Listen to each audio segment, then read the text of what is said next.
everybody. This is Dr. Lori Shemek. And I'm Omar Cumberbatch. You're listening to This Podcast Burns Fat.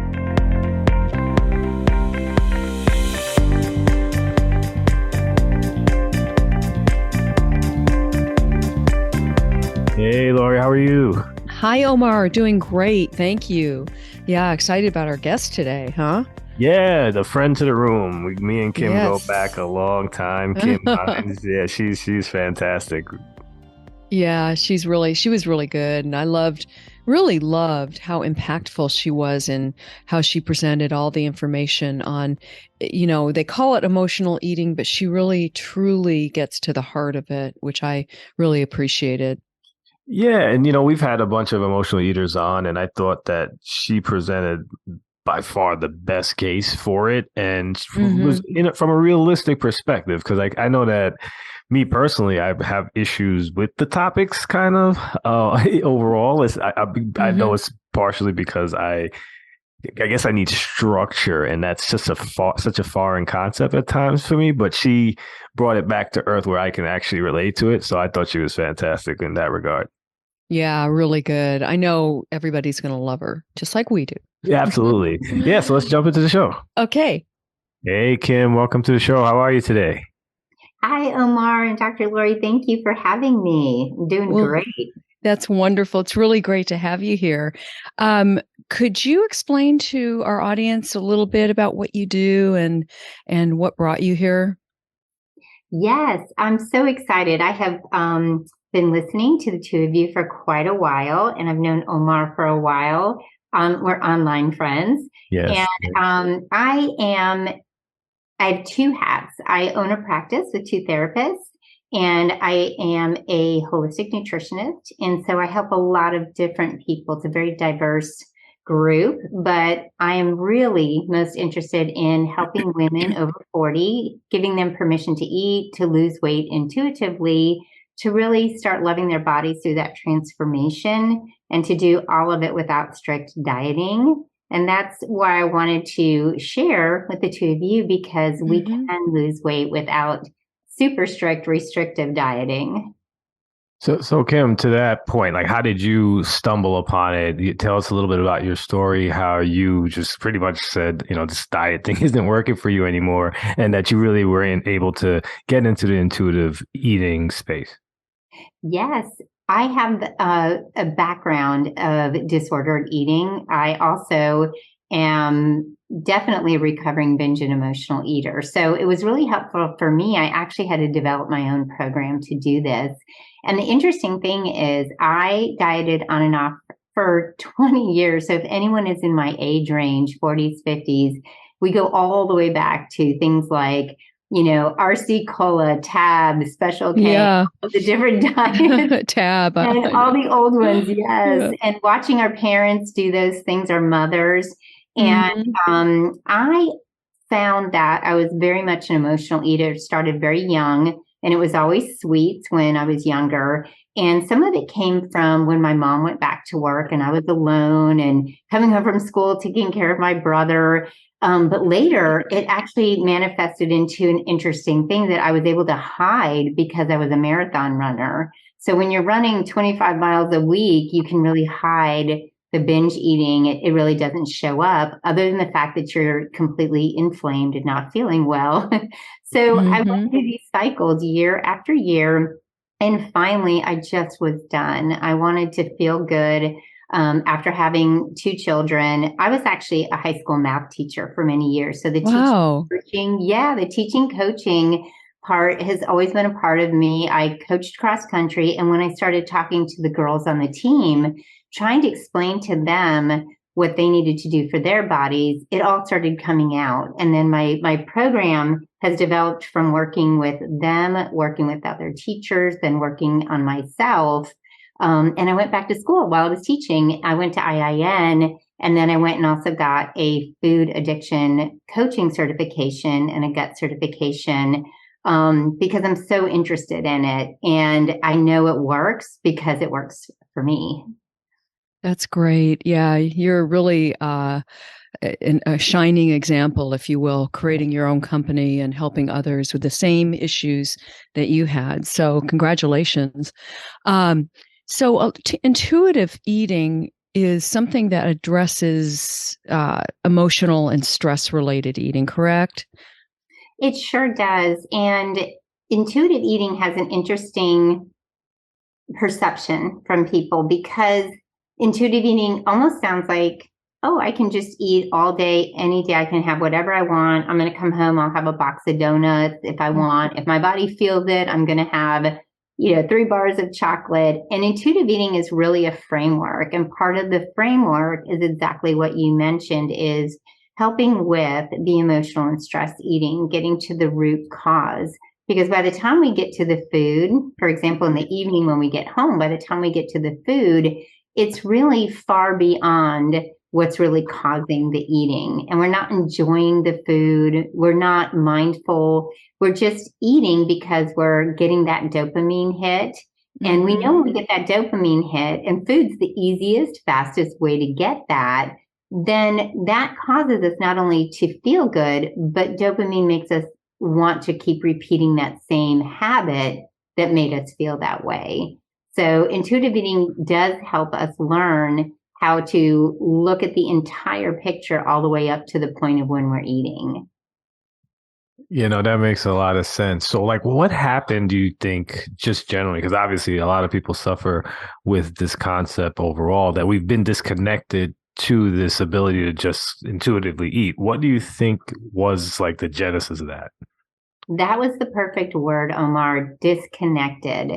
We are so disconnected from our bodies. We're even kind of disconnected from our minds.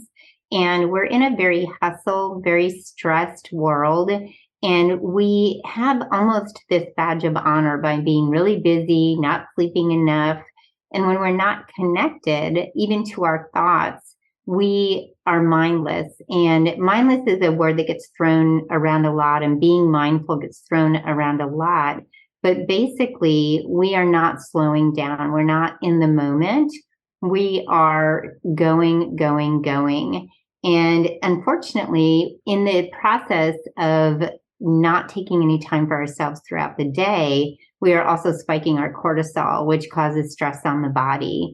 And some people are restrictive eating, which is causing stress on the body. And then they're turning around and binging later. So I think it's societal, but I also think that it's just part of life. We just have to learn and rewire the brain in order to slow down and see what's happening with us. And so there's a lot of techniques and tools that we can do to do that, but someone has to be willing to stop and look at those tools and use them throughout the day. That's really well said. Yeah, that's very true. Awareness, right? Yes. So what, for those that may not know, what is the difference between dieting and intuitive eating? Oh, that's such a great question. Thank you. Dieting is really it's a structured rule book on what you are allowed to do and not allowed to do. It's what you can eat, cannot eat, which in itself I think is stressful too. I think that when someone says they're dieting, I think that's a mental stress, not just a physical stress. But I think dieting is also one size fits all. We throw a diet out there, a trendy diet, and if one person lost 20 pounds on it, everyone is expected to lose 20 pounds. And that's what women do. They look at this and they feel they're a failure because their friend lost weight on the same plan. And if you look across the board at all the diets, there's some things that are actually the same. The real food, cutting out processed food, cutting out sugar, which is great. However, the reality is we have life. Someday there's going to be a date night. Someday there's going to be birthday party. Someday it just might be a treat that you want to have. And when we don't incorporate that and we have this feeling of restriction and scarcity, it's just a human reaction. When we have scarcity in a diet, or it's like being a naughty 5-year-old. If someone tells me I can't have chocolate, the number one thing that I'm going to want to have all week long is chocolate because our brain goes against that. with intuitive eating, we can really slow down, and by looking at our stress, looking at our sleep, looking at our activity, but also looking at our mind. Are we changing our negative thoughts to positive thoughts? Are we, when we say we want food and we want the sweets or we want the chips, what are we really wanting? But we can't wait until we have the food to have it, to have that thought and to decide what I really need. It's a process and it takes time. Dieting is just straight up food in, food out, and that's it. We don't have any emotional attachment at all when we are emotional beings. Rules and restrictions. Yes. But see, that's what's interesting. I'll let you showcase your exceptional coaching ability with me, because that's kind of like, and I think I've talked to Lori about this when we've had guests who are really promoting this. I believe that you're correct. Me personally, I don't know whether it's my like OCDs or like I just been brainwashed by diet culture. Like I need some structure and boundaries around things. So like how can you say transform someone who thinks in the way that I think, who a lot of people get obsessive about the diet and the diet culture? Oh, that's so good. Omar, I get you. I'm an all or nothing person. Well, me too. And yes, I get it. All or nothing is part of that is a need. And we talk about this with my clients, and you can maybe explore with you too, where this comes from when we have that need to control and we have that need to have it work out so that it's kind of almost a perfectionistic feeling where we have to do it all the right way. That may come from something earlier in your world. It may have come from chaos or childhood or some of the things that you've gone through. And the other part of that is when we're all or nothing, there's the shame and guilt that comes with it. So what I do for clients who are like you and me, I have them create the rules and the policies that work for them, but then they have a little bit where they can say, all right, I promise I'm not going to beat myself up if I choose to go a little outside and color outside the lines just a little bit. And we have them experiment with it, because when we are all or nothing, as you know, we're all in and we're doing great and everything's fine. And as soon as we slide off, the negative thoughts start to come in, and then we get into a cycle that's very damaging mentally. And then it can sometimes become damaging physically also. That is very true. Would you then say, just to follow up to what you were talking about, it's about stopping the fight, about essentially surrendering to the moment? I love that word, surrender. Yes, surrendering to ourselves and actually surrendering to what we need, because we are so busy, and the women I work with are caretakers. There's some of them are still working. They have children. There's so much going on in the world. If we surrender to ourselves, and even the men that I work with, they're providers. And, when we're taking care of everyone else first, and we're not focusing on sleep and self-care and taking a moment, I have clients who absolutely say, and we've all heard this and we've all said it, I just don't have time. I just don't have time. Oh, yeah. And yes, and it's a priority. It's a priority to get back to yourself. And if we cannot do that, then that's where the wheels fall off the bus. If we have the priority of saying, okay, so for example, every hour, I'm going to set my alarm and I'm going to take 5 minutes, and I'm going to stretch. I'm going to breathe. I'm going to drink some water. And if you can take longer, go for a walk. Anything that's going to break up the day, because my big idea for everyone is to create a day you don't have to escape from with food. Oh, yeah. I love that. That's a wonderful concept. So you talk about being aware of your feelings, or what you refer to as checking in. And how often should you check in? Once a day? Multiple times? Yes, I think people need to do it every hour. I know that sounds very extreme, but when we don't check in with our feelings, we check in with food, alcohol, all the things that make us feel good, checking out with social media. So it's not just about food, really. We check out with a lot of things. And I really do believe setting an alarm every hour, if possible. I know there's some people who can't do it, but I have, when I used to teach, I used to go to the restroom in between every class that I taught because it gave me a minute in the stall to do some tapping or breathing to take a minute before I came back and got started again. And now with, clients back to back, I have to be very mindful of having that couple minutes in between to clear the thoughts and be able to come back down and check in and say, okay, how do I feel about this? Am I feeling stressed? Am I feeling anxious? Am I feeling good? And then moving on. So Kim, to that point, it seems like you still do it in a lot of different arenas of your life. Like, how long does it take to create, like, I don't want to say lasting results, but results that are so impactful, maybe that it doesn't seem like overwhelming as it would appear like when we're talking about it right now? Like, can you give a gauge about maybe some of the time frames we're looking at? Yes, that's a great question, because as we know, when we compare it to dieting, this is why the world loves diets. And this is why I did when I was younger. I was sucked in by the marketing, and the marketing was lose 10 pounds in 30 days, lose 3 pounds a week, whatever the marketing was. I was hooked. I was hooked in on that. If someone is planning to try intuitive eating, this is a lifelong process. And it takes about 3 to 6 months to really start feeling comfortable, because we have to listen to ourselves, and we're rewiring the brain, not just the body. And we're getting reconnected to, what do you think? What do you think of for yourself? We're not going to outsource our health anymore. We're actually going to listen in. And I want to be clear too about intuitive eating. We have our bodies, when we listen really carefully, they know when they need really nutritious food.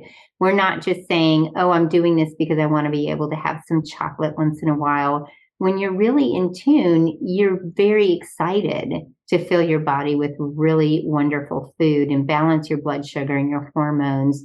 But it takes time to do that. So when you're starting to feel better, then you have so much more empowerment.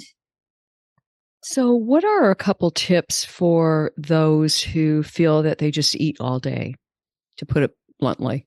Yes, I've been there. Yeah. And it is. And what happens is, when we're not taking those breaks during the day, I start with that, is when can you sneak in a break? Because we are. And I don't know about all of you, but if I was having a craving and I wasn't feeling good, it will definitely not be broccoli. It will be something like, that's the test, right? If you yes, you're really hungry if you eat raw broccoli. Your hunger cues. Yeah. And that's what we're working towards. I also really believe in exercise and walking. Walking is one of the most powerful things. If people can fit that in every day, I tell the women that I work with, one of the beautiful things about walking is, one, it balances your blood sugar, helps stabilize it. It helps you process your day. The woman who created EMDR trauma therapy came to it through walking. And is that with the eyes? I'm sorry. Yes, that's exactly. Because when you're walking, your eyes are constantly moving.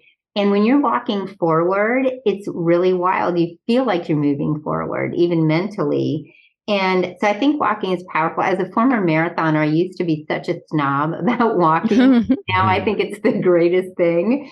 I do. That's a huge shift. Yes, it's a huge shift. Yeah. I love running still, but I walk every single day because there's so many benefits to that. I also believe, as we are getting older, the weight training is really important. That helps for many reasons, though. It's not just because we want that muscle, which we do. We want more muscle. And I know, Dr. Lori, you've mentioned this. Really always on that bandwagon. Yes, and it's wonderful. But the other thing is, when we start to feel muscle, when we feel it on our bodies, and there's a huge difference between fat loss and weight loss. And when we can kind of get away from the scale and we can feel our bodies getting sculpted and feel that tightness again and feel the muscle that's very functional, I think that's very helpful for people. It gives them confidence. And so eating becomes secondary. It becomes something like, oh, I'm going to do this because I'm building my muscles. I also am very much a big fan. I am actually getting certified. I've used it for quite a while with my clients, but I'm getting certified as a tapping EFT practitioner. And I think tapping, if anyone has ever seen it, it's using the acupuncture points, tapping on it and saying a script. And it can actually help you when you're struggling with your cravings. It can help you when you're struggling with the anxious thoughts and the stress that leads you to the eating. And if you don't know what that is, just, type in YouTube tapping EFT and you'll see examples of people using this to bring down. Everything that I do is I'm hoping to help people with their nervous system, because when our nervous system is really irritated, we're not feeling well, that leads to that emotional eating. And I think just tuning in with your body and getting connected, slowing down and practicing being present every day. And it sounds like, oh, that's so easy, I'll just be present. It's not. It takes so much practice to 100% get into the moment. But here's the last thing that I tell people too. When you do eat a meal and you eat it slowly and you taste every single bite, the first 3 bites of anything are powerful. That first bite is, wow, it's excellent, it's so good. And you get that little dopamine hit, but you get that first taste on your taste buds. The second bite is really good. The third bite is pretty good. But when we get past that third bite, the food is not as powerful to our taste buds. And that hit that we got, we're kind of eating mindlessly at that point. So just being aware of that, really slowing down on those first 3, really enjoying it. And at the very end of your meal, put your hand on your tummy, hand on your heart. And some people can't do that because they're around people. So just imagine you're doing it and say to yourself, I am satisfied. Because when we talk to our body, we talk to our brain, we actually listen to it. And then I actually feel like, though, I do need to mention one more thing. If you eat and you eat more than you want to, you eat something you don't feel is great for you, give yourself grace. That is my favorite word, grace, because when we don't do that, the cycle keeps going because we're beating ourselves up with shame and guilt instead of getting curious. Why did I do that? That's the problem, is that when people do it, they just essentially throw their hands up in the air and say, what's the use? Yes, I quit. I'm done. Yeah. And that's what happens on the diets. Make it 3 days. And I tried everything. And I literally think the longest I made it was 7 days on any given diet. And I was done. And then I went in the opposite direction. Yeah, it's definitely tough. So you had a lot of different things that you just answered that you had so many different ideas. Obviously, Laura, your 3 bite rule was incorporated in. So I thought of that immediately. And the EFT stuff, I don't know, Kim, if you've seen Jason Winters, he does a lot behind EFT and food. He's Jason's the one who's getting me certified. I'm in his program. Oh, get out. Okay. Yes, he is amazing. He is, in addition to the EFT training, he is just an amazing coach. And anyone who's interested in learning that skill and becoming certified, if there's any coaches out there, he's got a great program with Kama. Yeah, no, he's really good. And I definitely learned a lot about myself just in the tapping when I was exposed to it many years ago. And yeah, it's very interesting. So, but one of the things as I wanted to touch base with you because, and Lori, correct me if I'm wrong, if Kim's probably the first person who discusses intuitive eating as well as exercise, because I always think, again, like, it could be OCDs and all that kind of other stuff that come about when you're training and lifting and you were running marathons. There's this concept of macros, and I need to do this and I need to do that to fuel your body to prepare you or have recovering possibilities when you're actually lifting, working out, exercise, etc. How does that work too? That is exactly what happened to me. recently because I was always in the diet or binge phase when I was marathoning in the past. And ironically, my 23-year-old son asked me to do a half marathon. We're doing that next weekend. Wow. And I'm training for the first time with intuitive eating. And it's wonderful because I always have energy because I listen to my body. And on the days that I'm not feeling 100%, I'm just making sure that I'm feeling my body well. And we have, with working out, what I did in the past was I would binge on the carbs because I'm going to put in air quotes, carbo loading for the races, but it was really an excuse to binge. And now I'm incorporating an appropriate amount of carbs to make sure that I can get through the long runs. But what's also wonderful about intuitive eating, it's put me in check with working out because I would be that person that would overdo everything. If something was good, more was better for me. So intuitive eating helps me say, okay, you know what? Today I'm going to honor my body and have a rest day. And I could not do that in the past. So Omar, that's so great. It actually works great with training because when we are restricting at all during training, sometimes we're actually putting ourselves in, possibly harm's way for injury, or we're pushing ourselves and our nervous system's just taken on too much for the day, or we're stressing ourselves in some way. So I love that question. Oh, thanks. So say somebody is trying to intuitively eat, right? They go to the cupboards or the pantry and they see that bag of chips there. What do they do? Do they take 3 chips or do they eat half a bag, or how does that work? Yeah, throw it out. That's funny you said throw it out because back in the past I was so that I would throw out a half a bag of chips and I might even go back later. That's how bad my situation was. But that sounds like, cigarette addiction. Exactly. Looking for old butts. Break them all up. Yes. Yeah. So what I have done with my clients is I help them create a policy for having the foods that they love. And one of my clients created her own policy because we're really trying to help her get the protein in and the veggies every day and balance her blood sugar first. So she is giving herself a little policy. I can have this little treat, but I have to have my protein and my veggies, and then I can have the treat. Great. And because our focus is blood sugar, and having that treat, as we know, if we're having a cookie without the protein and the fiber and the healthy fat, we know we're just spiking our blood sugar. So that gives her a little of everything. She feels full, she feels good, and she got her sweet. Other people, I ask them to consider taking a plate out, putting the chips on the plate and sitting down at the table, or if you have a countertop area, and not being in front of the TV, not being in front of the phone or the iPad or the computer, because we are hijacked 100% of the day. And there's no tasting of the chips when we are engaged in other activities. And then when it's on a plate, you can see how much you're eating. We all know you eat out of the bag. It's just endless. It's like the buffet, the bottom up. It totally is, especially when you're watching TV or, think of popcorn. Oh, yes.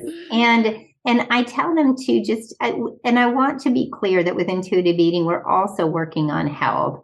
So I always ask them also, just read the label. Do you feel like this is something you want in your body, you feel like you can have, if it's just a little bit, how we looked at the whole day, just having a whole thought process. This is not just about the snack, the treat. It's about how's your whole day gone. And when you're going for those chips, are you going because you want to change your state? Crunchy, by the way, is really interesting. A lot of people, including myself, if I eat crunchy, it's because we want to change our state. Whatever we're feeling, whatever's going on, it's a great escape. Interesting. Yes. And a lot of people who are eating the chocolate and the softer things and the gooier cookies tend to be feeling like they're sad or lonely or wanting affection. It's an interesting observation. Yeah. By the way, there's no science behind that. That's a Kim observation with my clients. That is interesting.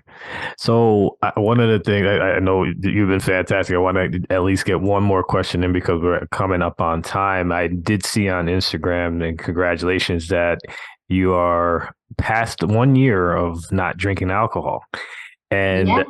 that's an amazing accomplishment. And I wanted to just kind of see what role that played in intuitive eating. Obviously, you've been doing this a long time and you were indulging prior to a year while doing this practice. What happened? Why did you stop? Like, how was it affecting your ability to intuitively eat when you were consuming alcohol? So I'm kind of curious. That is so great. And I'm so glad you brought that up because I'm feeling very good about this year of giving up the alcohol, but it's been an interesting journey.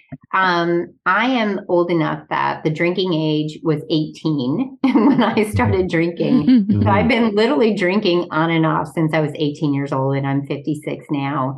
And I think throughout the years, I always knew that my body didn't tolerate it as well as other people. And I just went along, with everything. And it was a very, we have a social aspect to it. It has that same feeling that food gives us. At the end of the day, you can come home, have a glass of wine. Wine was my thing. And I even played that game that other people do. Oh, tequila has less calories or less sugar, whatever. No carbs. Yeah. Yes. Whatever the games were, I played them all, just like I did with food and all the substitutes with food. And what I realized was last year, January 23rd, I'd had a glass of wine with my stepfather, and it was great. Just a glass of wine, nothing big. But I still did not feel 100%. And the next day, I still woke up saying, I really wish I wasn't drinking. And I said that every time I drank, and I knew that was a sign. And I never drank more than a couple glasses, but I just had an anxiety every morning too. And the anxiety it's something that I couldn't put my finger on. And I knew that I needed to just say, let's take a couple weeks off again and just see how you feel if this has something to do with it. And 2 weeks passed and I just added a couple more weeks on. And I'll tell you, once I got past the trigger, my husband still will drink a beer once in a while, and that sound when he opened it, I'd be a little triggered, like somebody opening a chocolate bar near me. Yes. And then going out, just getting around the questions and then people saying, it's really weird in your 50s to have peer pressure, and people saying, are you sure you don't want to drink? And are you sure? That's so funny. I know. I felt like I was in college or high school. And once I got through that, my identity became a non-drinker. And just like our identities, you're podcasters, you're a doctor, I was a marathoner, I was a teacher, I'm a coach. Our identities are really interesting in what we can wrap up in that. And my identity became a non-drinker. And once I did that and I was a non-drinker, there was no decision. It wasn't like, maybe I'll go back, maybe I'll have one. The only downside is I'm always the designated driver, but it's great. We're always safe. I love that. But I appreciate you asking about that because I used the intuitive eating principles where I never said you can never have alcohol again. I never said that to myself. I just said, let's go day to day and see how we're feeling about it. And then it just started feeling really good. My skin got better. My gut got better. I felt like I did not have those same feelings in the morning. My eyes weren't puffy. And again, I wasn't a huge drinker, but it affected me. And then we haven't even talked about perimenopause and menopause. Oh, yeah. But alcohol in that stage was not my friend, and it isn't for a lot of women. Mm-hmm. Wow, that's interesting. So I'm happy for you. I know that it's a big accomplishment, so I congratulate you. And I always talk about there's nobody who has better skin in the business than Kim. I actually talk about her on other podcasts because I'm a skin guy. Like I've always had bad skin my entire life. So whenever I see someone who has it, I'm always looking for tips and if alcohol is one of the things, I don't know what I'm going to do about that. Kick it to the curb. Thank you. That is a huge compliment because I also struggled. I struggled when I was younger with my skin, and it's definitely been a process. And we talked before. Michelle Leota also has that gorgeous skin. Yes. Yeah, you guys are the top two in the business. Lori has great skin too, but I talk about her all the time. So you're so sweet, Omar. Well, listen, Kim, you've been fantastic. I definitely want the audience to get a chance to get to know you and all your social media handles. I know you're very active on Instagram. And you have a great Instagram feed. Oh my goodness. Thank you. And it's funny that you said that because Omar may not remember this, but we were having a little challenge on videos a couple of years ago, and we were supposed to be doing videos. And because of Omar, I know who dropped out first. And because of Omar, I now have gotten much more comfortable with it. So thank you. Oh, that's so great. At least someone benefited from that challenge. Oh, that's so great, Kim. Yeah. Yeah, no, absolutely. So if you could tell us your handles and your website, of course. That would be great. It's very easy, at Kim Hynes Health. And it's Hynes, Hynes, at Kim Hynes Health on everything. And my website is kimhynes.com. Pretty easy. And if anyone does contact me, especially Instagram, I'm very accessible. You can message me. I'd be happy to have a conversation with you if you're going through something. And I also have a freebie that is 10 tips that are not dieting related to reduce the stress eating and the late night eating. So go ahead and grab that if you head out there. Yeah, it's on the Instagram link. That's fantastic, Kim. Wow, what a gift, really. Yes, yeah, I appreciate that. Yeah. So thank you so much, Kim, for stopping by and sharing everything and, about yourself, about what you do. I know you're helping so many people. So thank you. Thank you both so much. It's been a pleasure, and I've been really excited to talk with you both. You've been wonderful. Yes, truly. Absolutely. Yeah. Absolutely. All right, Kim, have a great rest of the night. Take care, guys. You too. Okay. Bye-bye. Bye. Thank you so much for listening to this episode of This Podcast Burns Fat.